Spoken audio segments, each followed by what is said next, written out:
नमस्कार। औशर की इस श्रृंखला में आपका स्वागत है और आज मेरा विषय है ऐतिहासिक शोध, हिस्टोरिकल रिसर्च।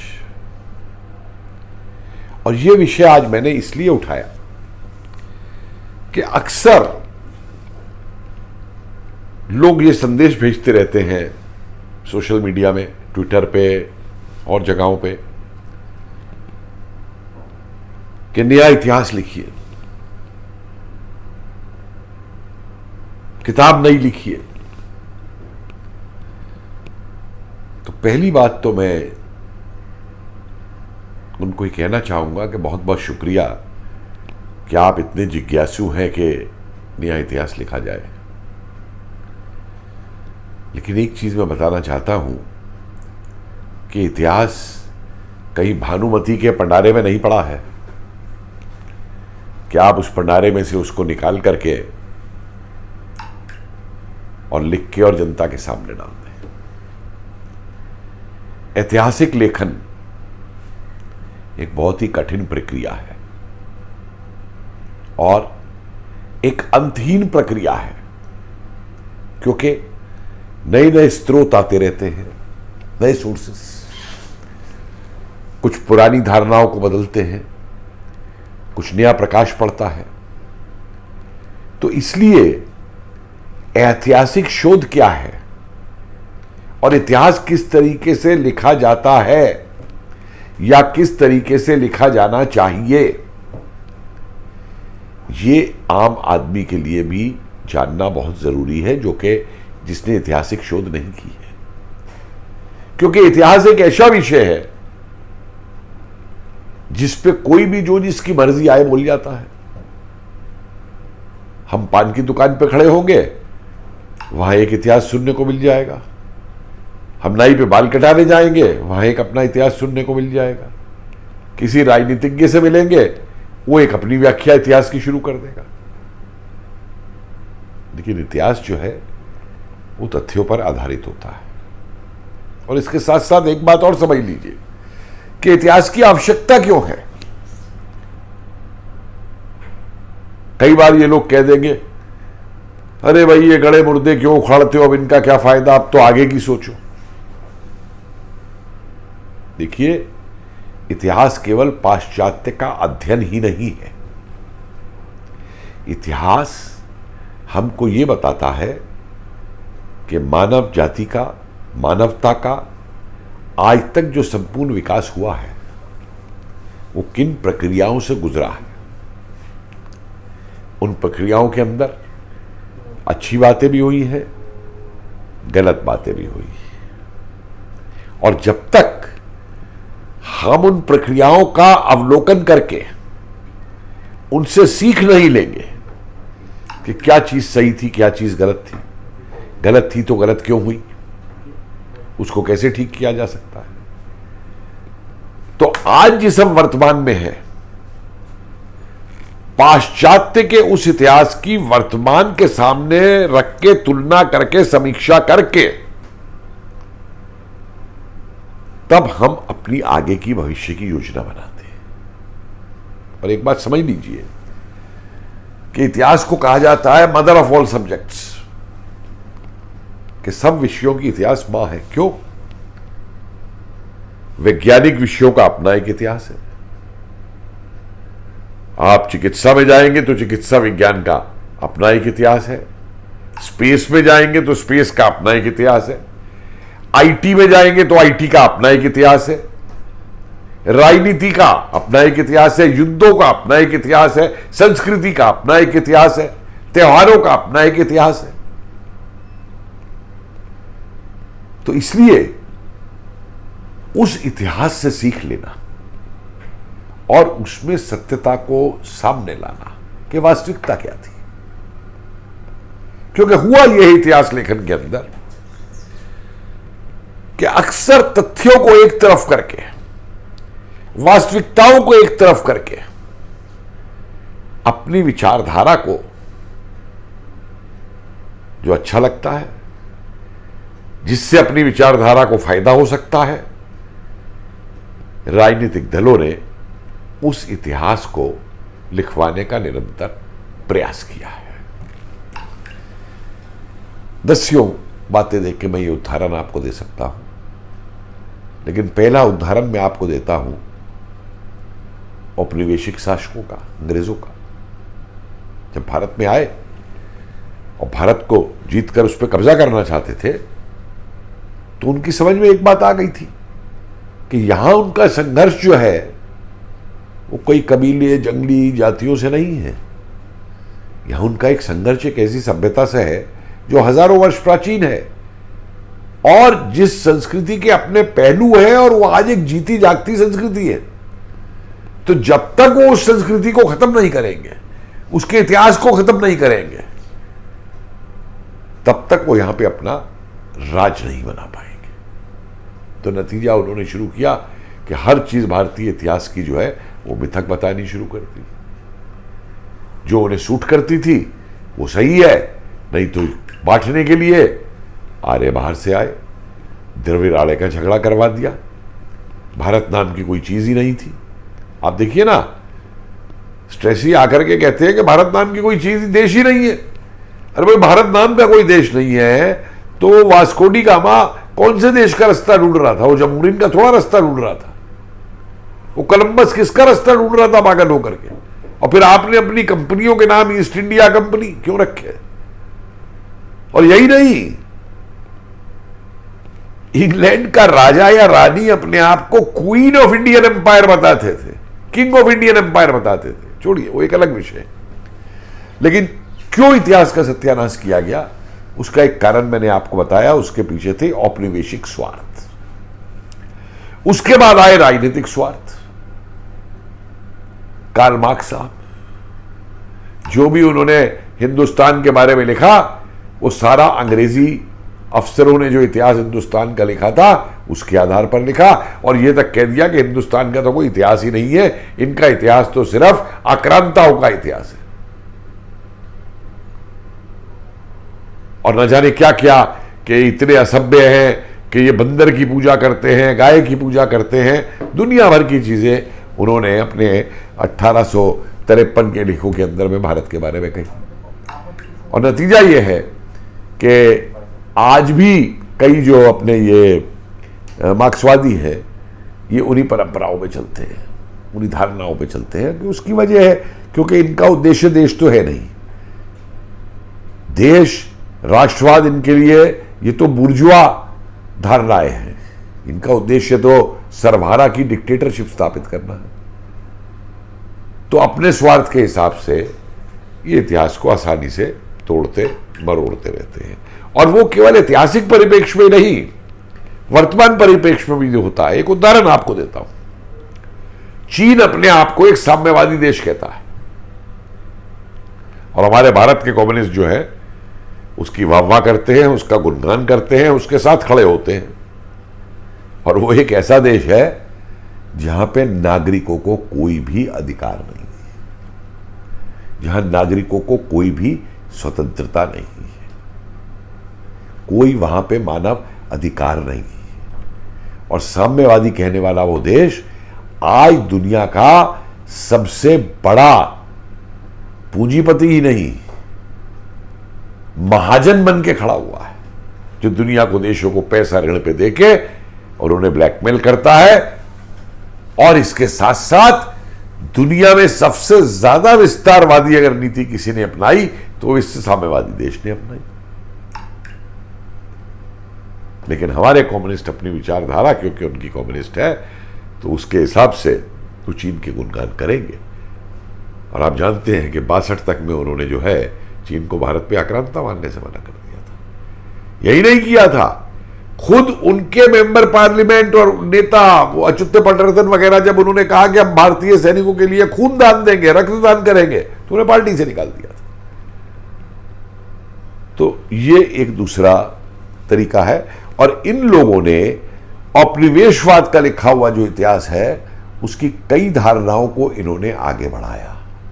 जैसे आर्य आक्रमण की कहानी कि आर्य भारत में विदेशों से आए थे, भारत नाम की कोई देश नहीं था, ये मार्क्सवादियों और कॉलोनियलवादियों का है। अब इसके बाद एक और राजनीतिक पार्टियों का हिसाब आ गया। सन 47 के बाद से जो भारत का इतिहास लिखा गया, तो भारत की आजादी सिर्फ कांग्रेस ने दिलवाई, गांधी बाबा ने दिलवाई भूख हड़ताल पे बैठ के, और बाकी जो योगदान है वो सिर्फ नेहरू परिवार का योगदान था। इसके अलावा तो कोई था ही नहीं। वो गाना बना दिया गया, दे दी बिना आजादी बिना खड़क बिना ढाल।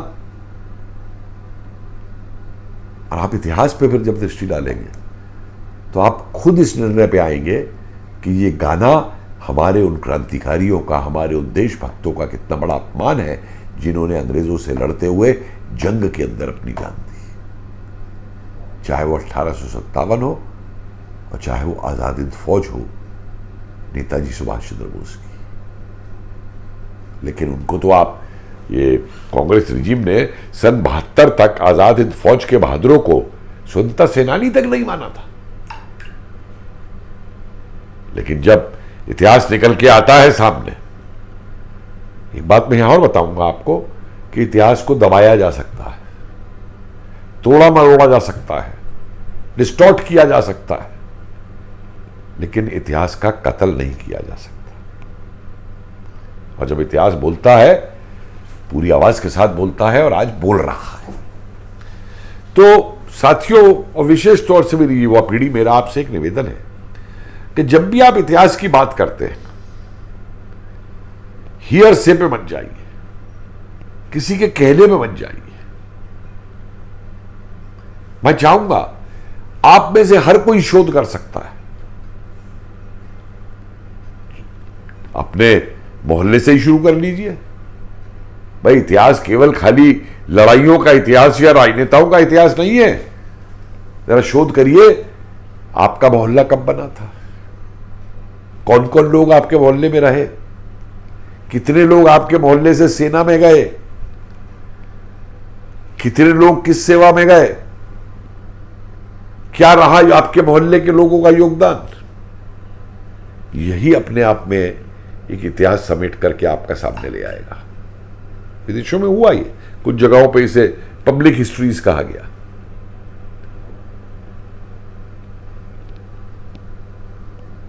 और जो इतिहास हम लिखते हैं उसकी एक प्रक्रिया हम पूरी फॉलो करते हैं। जो सोर्सेज हैं इतिहास के, स्रोतों पे लिखा जाता है इतिहास, और हर समय के स्रोत अलग अलग हैं।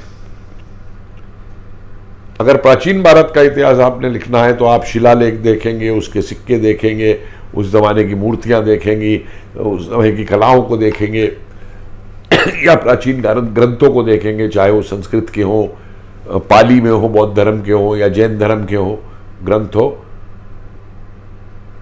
उन सबको देख करके आप, या मान लीजिए तमिल भाषा में तमिल संगम साहित्य हो, उनको लेकर के आप इतिहास लिखेंगे, देखेंगे साक्ष्य के आधार पर, और आर्कियोलॉजी की मदद लेंगे, पुरातत्व, खुदाई। और याद रखिए, पुरातत्व, ये बात अब जब आप पढ़ते हैं कि खुदाई में ये निकला, तो उस खुदाई का मतलब ये नहीं है कि आपने जमीन में फावड़ा डाला और सामान निकाल लिया। वो भी एक पूरी वैज्ञानिक प्रक्रिया है कि जिस जगह आप खुदाई कर रहे हैं उस जगह को आपने कैसे चुना, वो जगह आपको कैसे पता लगी, उसके अपने अपने तरीके। कई बार प्राकृतिक तरीकों से पता चल जाता है, बरसात आई, नदी ने अपना रास्ता बदल लिया, कुछ छुपी हुई चीजें सामने आ गई। बरसात आई, पहाड़ी पे से या टीली पे से मट्टी नीचे सरक गई, नीचे से कुछ निकल आया। किसान खेत के अंदर हल चला रहा था, उसमें से कुछ निकल आया। दूसरा तरीका है साहित्यिक स्रोतों के आधार पर कि भाई ये हस्तिनापुर था, तो फिर देखा जाए कि भाई हस्तिनापुर के अंदर क्या कुछ उपलब्ध हो सकता है, तो उसके ऊपर उसको निकाला गया। और आज तो पुरातत्व के क्षेत्र में बड़ी बड़ी नई तकनीक आ गई है, नई नई मशीन आ गई है। किस मिट्टी से क्या बना है, वो मिट्टी कहां की है, ये तक मशीन बता देती है। मेटल डिटेक्टर है, सैटेलाइट मैपिंग है, इन सब चीजों का प्रयोग होता है। बहुत से स्रोत है इस तरीके से प्राचीन भारत के, स्तंभ लेख है, सब कुछ। इसी तरीके से अगर आप और आगे के कालों में चलते हुए कि मध्यकाल हुआ या आधुनिक समय में आए, तो नेशनल आर्काइव्स के रिकॉर्ड्स हैं, अभी लेखाकार में लिखे हुए। उस जमाने के समाचार पत्र हैं, लोगों के अपने लिखे हुए दस्तावेज हैं, अपनी उनके पत्र व्यवहार है, इंटेलिजेंस रिपोर्ट्स हैं, भाषण है, ओरल इंटरव्यूज हैं, उनके ट्रांसक्रिप्ट हैं। उन सब चीजों के ऊपर लेकर के, और ये नहीं कि ऐसे रख दी गई, कई बार इन घटनाओं को मिलाना पड़ता है कि आपको एक घटना कहीं से मिली, लेकिन एक अच्छा इतिहासकार जो है वो उसकी पुष्टि भी करना चाहेगा, क्या ये घटना सही है। मैं एक छोटा उदाहरण आपको देता हूं। बाबा रामचंद्र पे जब मैं शोध कर रहा था अपने पीएचडी के लिए, तो उनकी डायरी में को गांव में मिली। उसमें डायरी में लिखा हुआ था, आनंद भवन में रहकर के भी आनंद ना मिला, और मुझको पहले फिरंगी महल में 1 महीने रखा गया, बाहर निकालने की इजाजत नहीं दी गई। फिर आनंद भवन में रखा गया, इजाजत दी गई, और फिर मुझे बनारस ले जाया गया बुर्का पहना के कि भाई अंग्रेज पुलिस तुम्हें ढूंढ रही है, और बनारस में मेरी गिरफ्तारी हो गई।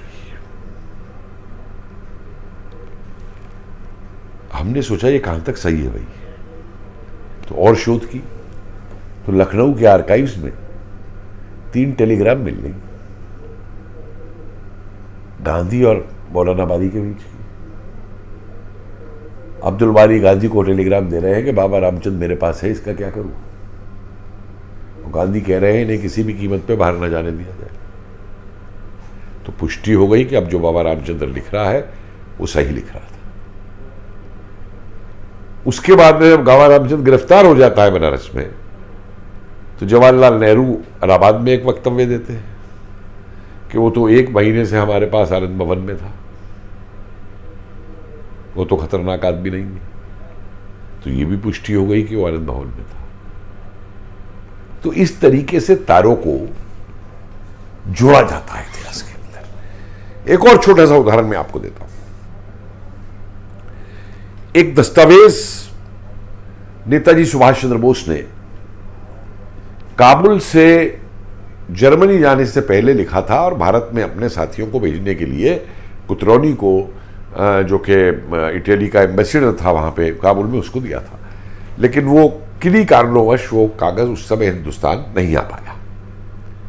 लेकिन उस कागज़ में लिखा हुआ था, क्योंकि पहली प्लान तो रूस से जाके मिलकर के हमला करने की थी, तो उत्तरी सीमा प्रांत के अंदर ऐसी जगहों को ढूंढो जहाँ छोटे हवाई जहाज उतर सकते हैं, जहाँ पे हम वायरलेस स्टेशन बना सकते हैं, जो जिरगे हैं यहाँ के उनके सरदारों की मीटिंग करो, कैसे अंग्रेज़ों का विरोध किया जाएगा। इस तरीके के उसमें 20-22 तरीके हैं। और एक उनमें चीज़ मुझे मिली, उसमें ये थी कि अंग्रेज़ जो भारत के अंदर नई भर्ती कर रहे हैं विश्व युद्ध की सेना के लिए, उसमें अपने विश्वास पात्र लोगों को भर्ती करा दो, और जब मौका आएगा तो हमारी तरफ आ जाएंगे। तो यही तो आज़ाद हिंद फौज थी। 98% आज़ाद हिंद फौज, उससे ज़्यादा तो वही थी। जो अंग्रेजी सेना में भारतीय थे वो आज़ाद हिंद फौज में आ गए। अब दूसरी तरफ देखिए, सावरकर अंग्रेजी फौज में भर्ती करा रहे थे, और नेताजी और सावरकर की मीटिंग हुई थी 1940 के अंदर। तो जब मैंने इस पत्र को रखा तो बोस परिवार के कुछ लोग मेरे पीछे पड़ गए कि आप साहब फेक डॉक्यूमेंट ला रहे हैं। और जब मैंने उन्हीं के वॉल्यूम में प्रकाशित उस पत्र को वहां पे सामने रख दिया शिशिर बोस के, तो चुप होकर के बैठ गए। लेकिन हम ही नहीं रुके, और शोध की, आईएनए की जो रिलीफ कमेटी है उसकी फाइलों में देखा, कुछ पत्र मिले आजाद हिंद फौज के सैनिकों के, जो लिख रहे हैं कि हम बैरिस्टर सावरकर के कहने पे अंग्रेजी सेना में भर्ती हुए थे और इनके निर्देशानुसार जैसे ही हमें मौका मिला हम आजाद हिंद फौज में चले गए। तो ये एक नया नैरेटिव सामने देता है। अब एक शोधकर्ता के तौर पे आप जो है, मान लीजिए आपको किसी एक विषय पे शोध करनी है, तो आप उस समय के अखबार देखिए वो क्या कहते हैं, उस समय के सीआईडी के रिकॉर्ड देखिए क्या कहते हैं, उस समय की जो आर्काइव्स की फाइल्स हैं वो देखिए क्या क्या कहते हैं, उस समय के नेता अपने भाषण में क्या कहते हैं, और इन सबका समावेश करके तब सच्चाई को खोजिए, ना कि किसी के कहने पे कि ये इतिहास है या वो इतिहास है। और एक चीज मैं आपको और बता दूं अंत में, कि जिस प्रकार से एक प्रयोगशाला एक वैज्ञानिक की सत्यता स्थापित करने का आधार होती है, उसी तरीके से एक इतिहासकार की सत्यता स्थापित करने का स्थान जो है वो एक सेमिनार कक्ष है, जहां पे वो अपनी खोज पढ़ता है, बताता है, और उसके ऊपर कोई भी उससे प्रश्न कर सकता है कि भाई तुम ये बात कह रहे हो, लेकिन तुम पे इस बात का साक्ष्य क्या है, तो उसे साक्ष्य बताना होगा। इतिहास ये नहीं कि हवा से, जिसे हम रेफरेंसेस किताब में बोलते हैं, फुटनोट्स बोलते हैं। तो मेरा आपसे हाथ जोड़ के निवेदन है कि जो भी कोई आपसे कोई ऐतिहासिक बात बताए कि ये इतिहास है, ये है, उससे एक बार साक्ष्य जरूर पूछ लें, क्योंकि आजकल एक तमाशा बन गया है, हर कोई अपनी ढपली बजाने लगा है इतिहास की। लेकिन इतिहास एक वैज्ञानिक विषय है, उसके शोध की एक वैज्ञानिक प्रक्रिया है, जिसको फॉलो करते हुए हम लोग निष्कर्ष पे आते हैं। जय हिंद, धन्यवाद।